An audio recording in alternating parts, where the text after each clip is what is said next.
Megastar Chiranjeevi హీరోగా అనిల్ రావిపూడి దర్శకత్వంలో వచ్చిన సినిమా మన శంకర వరప్రసాద్ గారు.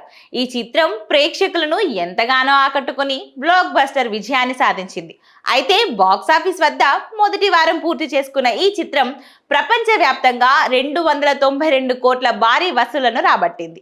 ఇదే జోరు కొనసాగితే ప్రతిష్టాత్మకమైన 300 కోట్ల మార్కును కూడా ఈ సినిమా చేరుకుంటుంది. ఈ అద్భుతమైన విజయంతో తెలుగు సినిమా ఇండస్ట్రీకి ఈ ఏడాది బ్లాక్ బస్టర్ ఆరంభం దక్కిందని అనుకోవాలి. మొత్తం మీద ఈ సినిమాకి వస్తున్న భారీ కలెక్షన్లను బట్టి సంక్రాంతి విన్నర్ మన శంకర వరప్రసాద్ గారు అని తేలిపోయింది. పైగా రాబోయే వారంలో ఈ చిత్రానికి పెద్దగా పోటీ కూడా లేదు. కాబట్టి రాబోయే రోజుల్లో ఈ సినిమా మరిన్ని వసూలు సాధిస్తుందని అంచనా వేస్తున్నారు. ఎలాగూ ఈ సినిమాకి ఇంకా ప్రమోషన్స్ ను కూడా బలంగా చేస్తున్నారు. ఈ పూర్తి స్థాయి ఎంటర్టైనర్ లో నయనతార హీరోయిన్ గా నటించింది. ఇక సాహు గారపటి, సుస్మిత కొనిదల సంయుక్తంగా ఈ సినిమాని నిర్మించారు.